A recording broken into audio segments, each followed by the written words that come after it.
Aleluia. Glória a Deus. Vamos à palavra do Senhor. Aleluia. Livro de Jeremias, capítulo 44, versículos 16 a 19. Profeta Jeremias. As pessoas chamam de profeta das lágrimas, profeta chorão.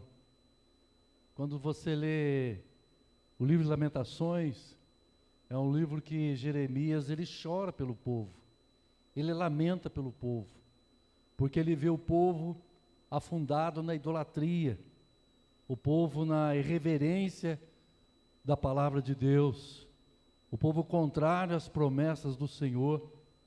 Ele se lamenta pelo povo, ele se entristece, e Deus chama Jeremias num momento muito difícil no curso da história do povo hebreu. Vamos então à palavra de Deus na versão NVI. Está escrito: não ouviremos as mensagens que você transmite em nome do Senhor. Faremos o que bem entendermos, queimaremos incenso e apresentaremos ofertas derramadas para a rainha do céu, como nossos antepassados e nossos reis e oficiais sempre fizemos na cidade de Judá e nas ruas de Jerusalém. Naqueles dias havia alimento com fartura, éramos prósperos e não tínhamos problemas. Mas desde que paramos de queimar incenso para a rainha do céu e deixamos de adorá-la com ofertas derramadas, temos enfrentado grandes aflições e morrido por guerra e fome. Além disso, acrescentaram as mulheres: você imagina que queimávamos incenso, apresentávamos ofertas derramadas à rainha do céu e fazíamos bolos que retratavam sua imagem, sem o conhecimento e a ajuda de nossos maridos? O tema da mensagem é o perigo da idolatria. Perigo da idolatria. Amados, como introdução, esse livro de Jeremias, da qual leva o próprio nome, inspirado pelo Espírito de Deus, ele escreve. E no capítulo 1 nós temos a chamada de Jeremias. Quando Deus chama Jeremias, ele fala: Senhor, eu não posso ser uma criança, eu não sei falar. E Deus então fala: Jeremias, mas quem fez a boca? Quem fez a voz? Fui eu, Senhor. E Deus fala: Jeremias, tu que viste? Eu viste uma vara de amendoeira, Senhor. Viste bem, Jeremias, porque eu velo sobre a minha palavra para cumprir. Deus chama Jeremias, como nós falamos a princípio, no momento de caos espiritual. Jeremias profetizou durante 3 reinados. No 13º reinado de Josias, de Joaquim não fala o período, quanto tempo, mas no 15º ano de Sedequias. Então, podemos dizer mais de 30 anos, Jeremias profetizou. Deus levantou esse ofício de profeta na vida deste homem, por um período de mais de 30 anos, pregando a palavra de Deus. Deus havia dito: Jeremias, é o seguinte, eu estarei com você, nada de mal vai acontecer na sua vida. Deus dá a chamada, Deus dá a segurança, Deus dá a vocação, e Deus orienta ele: você pregue a minha palavra. Aleluia. Agora, como nós falamos, como estava Israel? Israel não aprendeu uma lição, como nós também muitas vezes não aprendemos as lições que passamos no dia a dia. Por que isso? Lembrando que Israel havia saído do Egito com mão forte, mão poderosa do Senhor nosso Deus. O Egito era um país idólatra, era um país de vários deuses, da qual um dos deuses do Egito era justamente os faraós. Os faraós eram justamente Deus humanizado aqui neste mundo. E as pessoas contemplavam, a palavra de Faraó era lei. O que o Faraó dizia tinha que acontecer. Quando você lê, observa alguns documentários, praticamente pode ver que Faraó está no seu trono, e tanto à esquerda como à direita, existem escribas ali, homens que vão escrevendo tudo aquilo que Faraó está dizendo, e aquilo que falava, que os escribas escreviam, eram lei, deveria ser cumprido. Então, Faraó, Israel, Israel foi então o quê? Submisso. Israel foi escravizado por Faraó para construir cidades Ramsés, para construir cidades justamente para que o Egito mantivesse a sua grandeza, a sua glória. Mas Deus tinha um plano com esse povo. E como Deus continua esse plano nos dias de hoje também. E a palavra do Senhor nos fala então, que Deus então vai tirar este povo, e Deus vai enviar quantas pragas para o Egito, para que esse povo saísse. Amém? A igreja me ajuda, quantas? 10, embora a inflação, mas continua 10, continua as 10. Nessas 10 pragas então, Deus envia. Cada praga era justamente Deus, humilhando. Deus estava tirando do trono, tirando do altar do Egito, tal divindade. Eles adoravam as rãs, adoravam o boi, adoravam piolho, adoravam tantas coisas. Então, esta adoração, cada vez, Deus então, eliminava dizendo, eu sou o Senhor, eu sou o Senhor, eu sou o Senhor. Mas Israel, mesmo saindo do Egito, você sabe muito bem a história, que transitando pelo deserto, eles passaram por provas, passaram por adversidades, e uma das adversidades que eles passaram, foi justamente achando que Moisés, quando subiu no monte Horebe, no monte Sinai, que é uma cordilheira, quando ele chega até lá, para receber a lei do Senhor nosso Deus, Deus estava interessado em guiar o seu povo. Então Deus tem povo, Deus agora coloca lei, Deus vai ensinar religiosidade, culto e adoração a Ele. Tudo isso é um combo, é um conjunto da qual Deus está dizendo, eu quero vocês como minha propriedade, eu vou dirigir vocês em todas as coisas. Deus não somente no deserto supriu necessidade material, mas necessidade até emocional. Quando Deus fala, pratique a festa da Páscoa, pratique a festa dos tabernáculos, vocês vão ter festa para vocês comemorarem, para vocês celebrarem. Então Deus tratava com o povo na esfera física, dando alimentação, na esfera de festas, na esfera emocional, e na esfera espiritual, Deus alertando através da sua palavra. Por isso que Deus é o meu pastor, é o soberano pastor, e nada me faltará. Deus, Ele supre toda necessidade na vida do homem, daquele que crê e confia na sua palavra. Amém? Fala para o teu vizinho, Deus supre toda a tua necessidade, confia nele. Aleluia.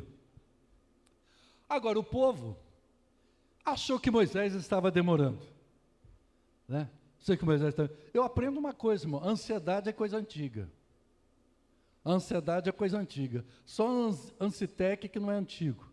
Foi feito há pouco tempo atrás pela medicina. Mas a ansiedade é coisa do ser humano. E o que Israel fez? Moisés está demorando. Ele não desce logo do monte. Sabe lá quando? 40 dias esse homem sumiu, desapareceu, e eles vão construir então um bezerro. Eu vou entrar no mérito, como foi feito isso. Praticamente, eles insistiram com Arão, irmão de Moisés, para construir algum Deus que orientasse eles. Eles queriam algo que fosse concreto, algo que fosse tocado, para que eles crescem que realmente existe um ser sobrenatural, de uma forma física, da qual libertou do Egito. Isso para você ver como é preocupante o perigo da idolatria. Deus aparecia numa coluna de fogo durante a noite, numa nuvem durante o dia, mas eles queriam algo mais palpável, algo mais físico, algo que poderia tocar. Esse é o perigo da idolatria. Esse é o perigo das pessoas se apegam. As pessoas se apegam a esse tipo de coisa. E nós sabemos mais do que nunca Tanto o Brasil como outros países, existe tanta idolatria, tantas coisas que as pessoas se apegam a ela, que as pessoas reverenciam a ela. E eles construíram o quê? Um bezerro de ouro.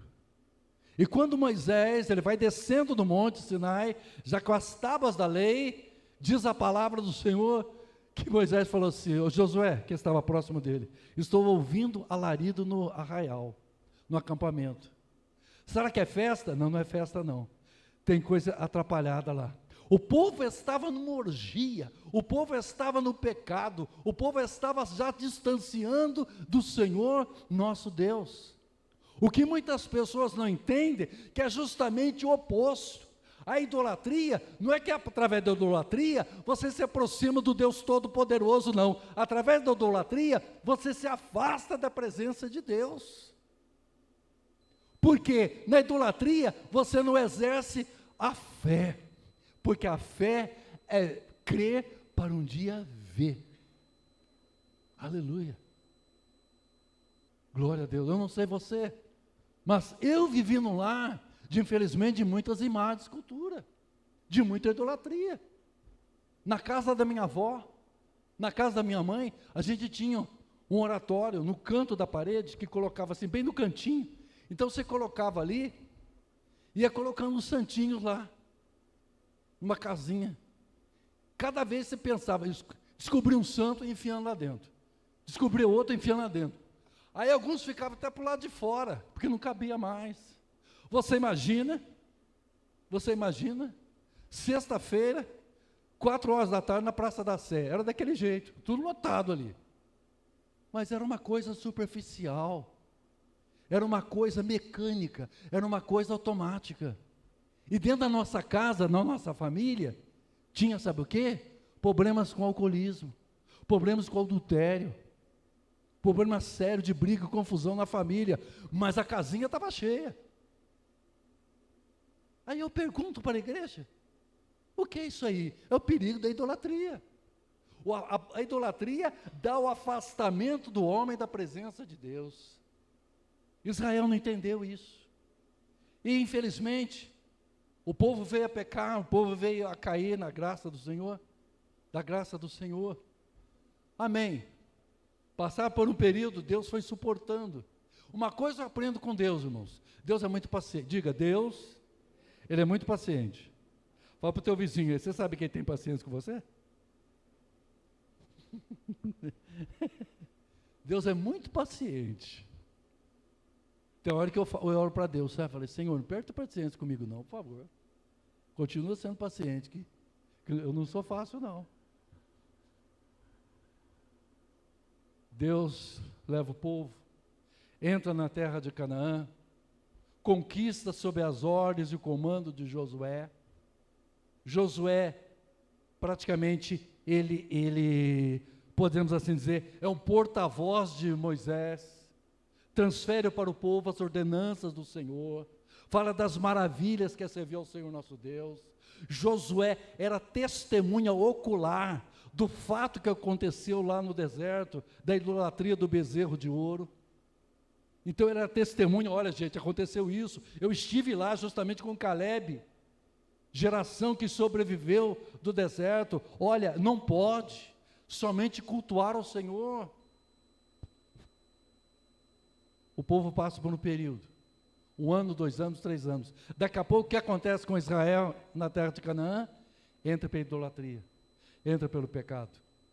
A Bíblia nos fala que levantou vários reis, podemos citar príncipe que quase se tornou rei como Saul, depois Davi.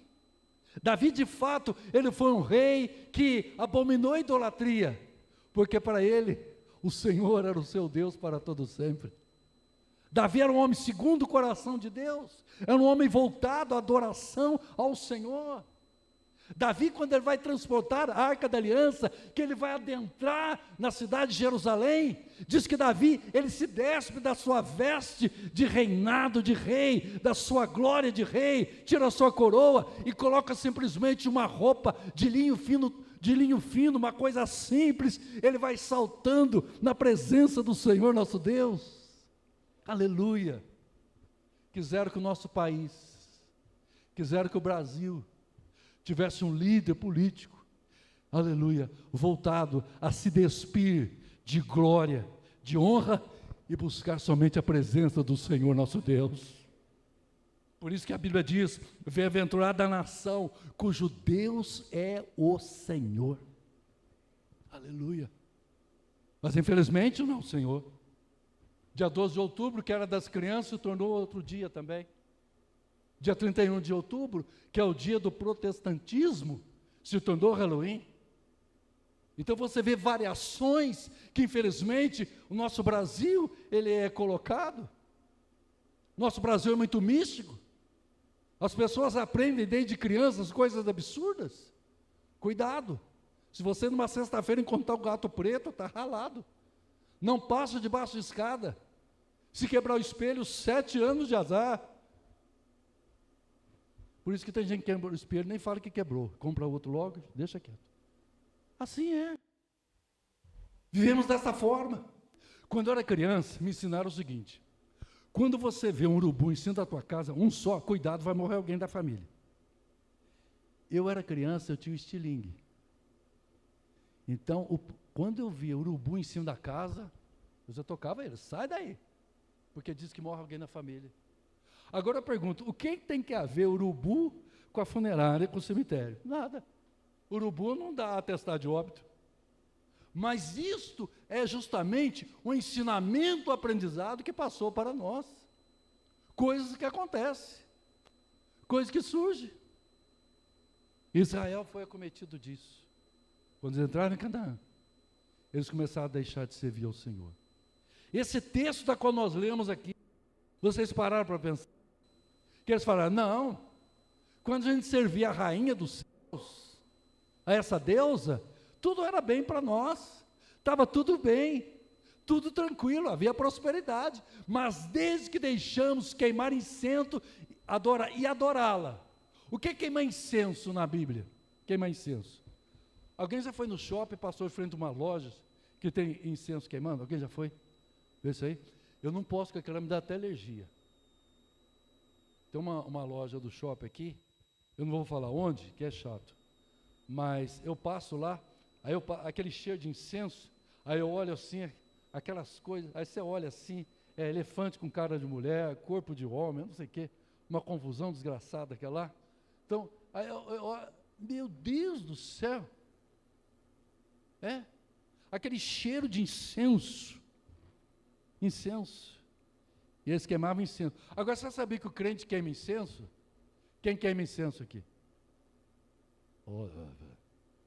Tem gente, pastor, eu não sei como que é isso aí.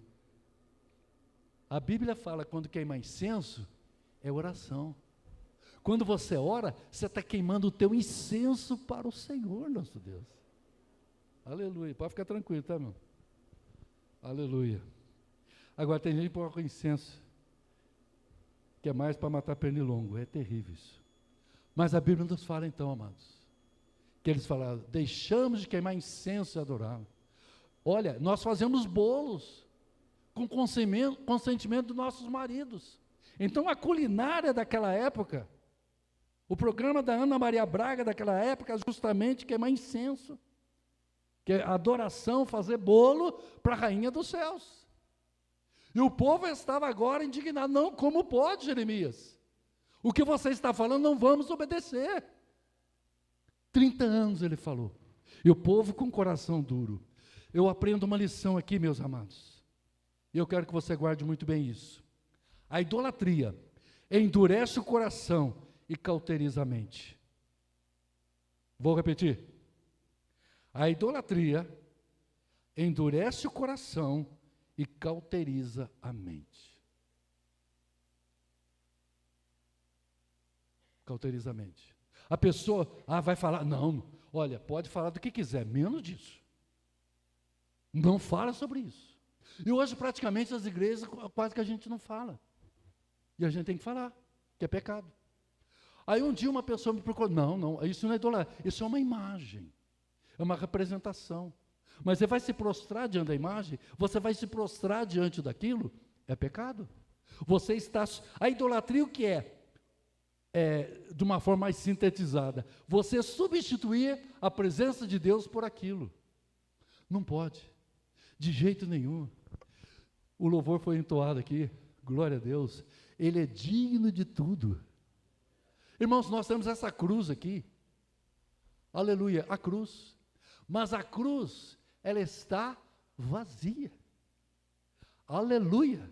O símbolo do cristianismo é a cruz vazia. Número 2, o símbolo do cristianismo é um túmulo em Jerusalém que está escrito, it's not here, ele não está aqui, ele já ressuscitou.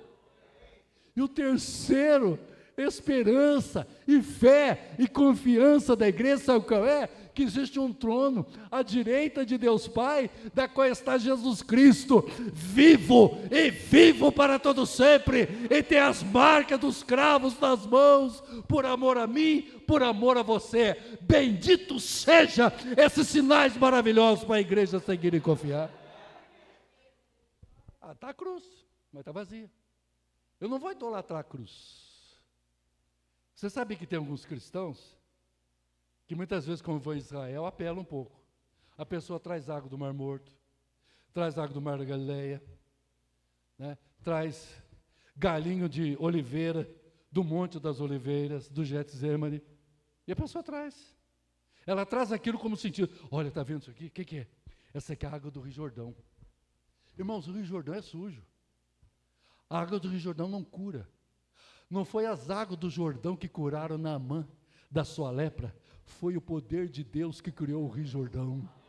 Oh, aleluia, não é o material, é Deus Todo-Poderoso, bendito seja o nome do Senhor.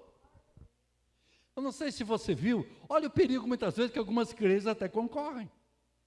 Falaram, não, mas Jesus, ele curava quando ele cuspiu no chão, fez um lodo, um barro e passou no olho do rapaz. Há pouco tempo atrás eu vi um cito de um pastor que pregava, e ele cuspia na cara da pessoa. Ele cuspia para a pessoa ser curada. Se cuspisse na minha cara, fala, seu falta de educação.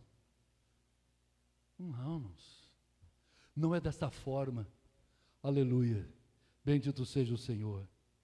Então a idolatria endurece o coração do homem. O coração da pessoa fica duro. O endereçamento do coração é como uma pedra, da qual a pessoa não... O seu emocional é voltado somente pelo lado de denegrir a palavra de Deus. Não aceitar aquilo que vem do Senhor nosso Deus. Você está pensando o quê? Esse pregador que vos fala aqui, esse pregador que está nessa frente de vocês aqui, quem está vendo o pregador? Amém? Glória a Deus. Esse pregador que está aqui na frente de vocês, uma vez por ano, ele ia para uma cidade, não posso falar o nome, Aparecido do Norte, Vale do Paraíba. Ele ia de joelho, com uma velhinha na mão, colocava lá. Olha para você ver se naquela época já tivesse Covid-19. Todo mundo passava e beijava a fita. Tinha gente que lambia. Parece que ia colar carta. A pessoa beijava a fita. Você imagina milhares passando ali e passando linguão. É? Hã? É o que tinha. E eu era um desse, que uma vez por ano ia lá. Andava naquela passarela de joelho. Mas um dia, eu fui convidado para pregar na igreja lá de Aparecida, com o pastor Alcir, um amigão nosso. Inclusive, eu estou indo pregar lá mês que vem. Eu fui pregar na igreja lá. E o dia que eu fui pregar na igreja, eu falei assim, irmãos, antes de pregar, eu falei, João Vitor, falei para ele, eu quero cantar um louvor. Qual pastor? Tira o tom aí. Quer dizer, eu falei, tira porque só Deus para depois seguir o que eu estava fazendo. Graças a Deus que tem uns irmãos tecladistas que fazem milagre nessa igreja, que me ajudam. Amém, Felipe? Então, amados, naquela hora, eu falei, antes de cantar, antes de pregar, nesta cidade eu quero cantar um louvor. Ao único que é digno de receber a honra e a glória, a força e o poder, ao Rei eterno e imortal, invisível, mas real, a Ele damos o louvor. Coroamos a Ti, ó Rei Jesus, coroamos a Ti, ó Rei Jesus, adoramos o Teu nome, nos rendemos aos Teus pés, consagramos todo o nosso ser a Ti, ao único que é digno de receber a honra e a glória, a força e o poder. Aleluia! Ao Rei eterno e imortal, invisível, a Ele ministramos o louvor. Coroamos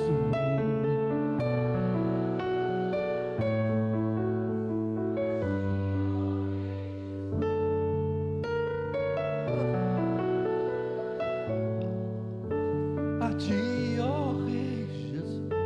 Aleluia.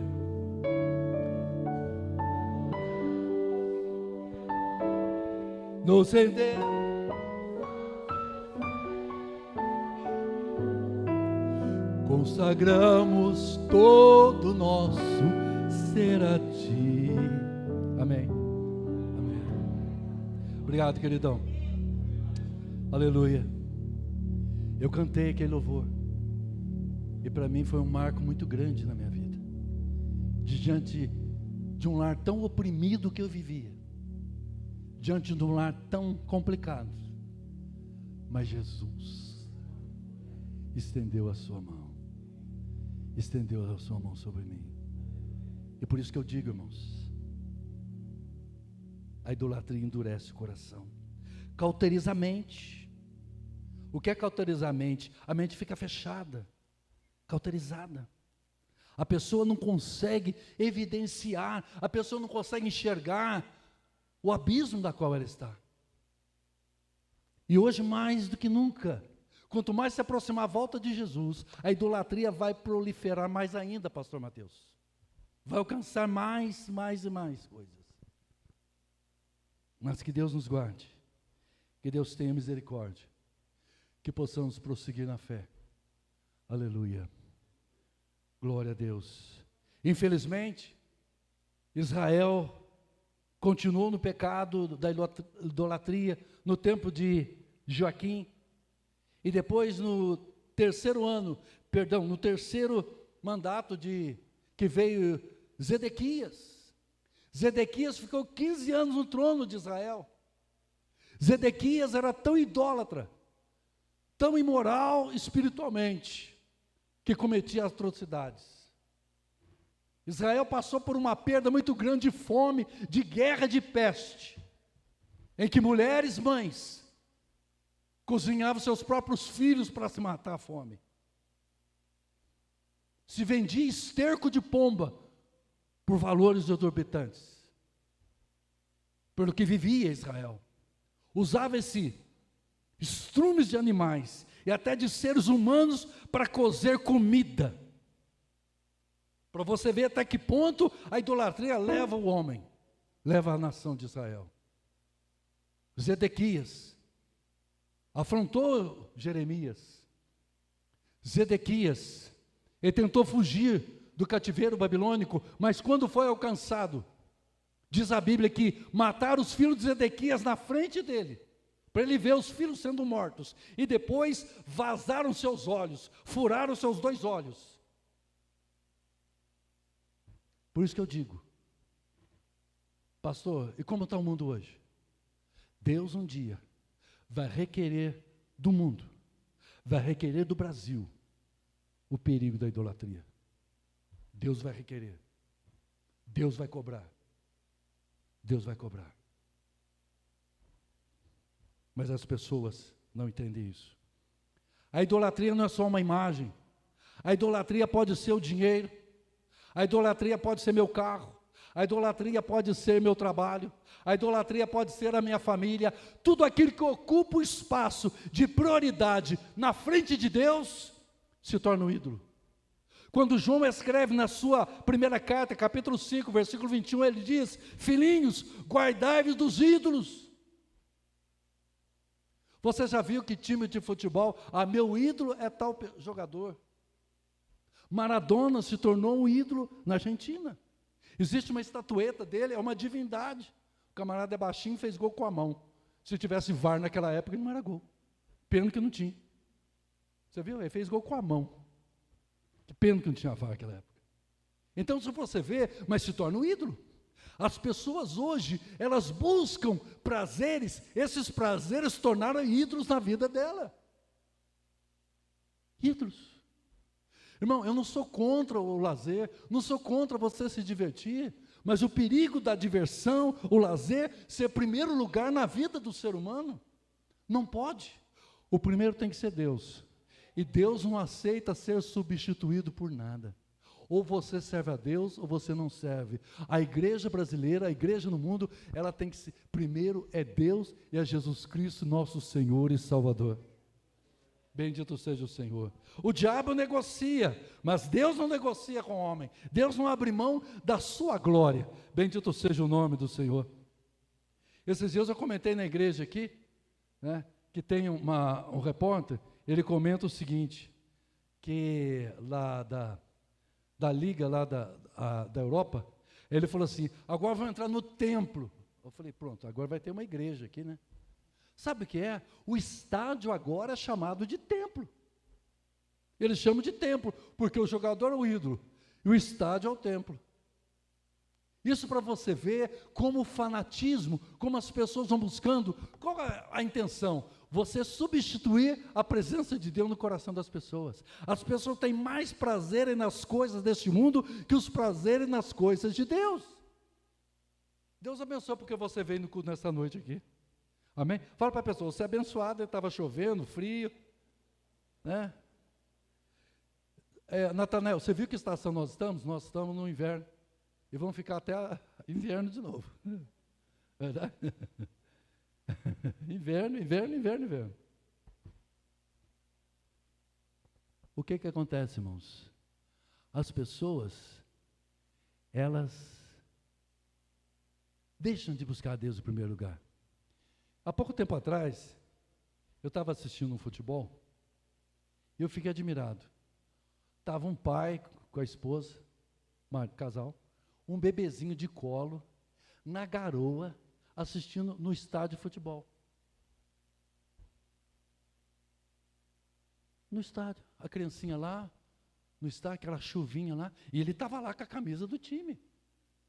Estava lá todo fervoroso. Você já pensou se a gente fizer um culto lá fora e pedir, irmãs, traga seus bebezinhos para o culto? Não, pastor, tem misericórdia com essa chuva. Vai dar uma pneumonia na criança.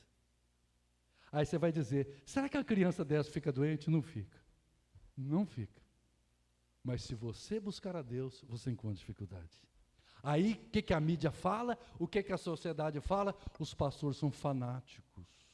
Os pastores são fanáticos. Meu irmão, fanatismo é a pessoa deixar de servir ao único Deus Todo-Poderoso. Bendito seja o nome do Senhor nosso Deus. Jeremias profetizou num tempo muito difícil. Jeremias passou por processos difíceis na vida dele. Aleluia. Mas Jeremias, glória a Deus, Deus estava com ele. A voz de Jeremias, ela não parou nos anais da história, ela se mantém hoje para as nossas vidas. Sabe por quê? Porque somente Deus deve ser adorado, louvado, glorificado, bendito, referenciado para todo sempre. Glória ao nome do Senhor nosso Deus. Oh, aleluia. O nosso culto não é para Pedro, nem para Paulo, nem para Maria, nem para quem quer que seja, nem para Moisés, mas o nosso culto é para o nosso Deus, que vive e que reina para todo sempre. Bendito seja o nome do Senhor, bendito seja o nome do Senhor nosso Deus.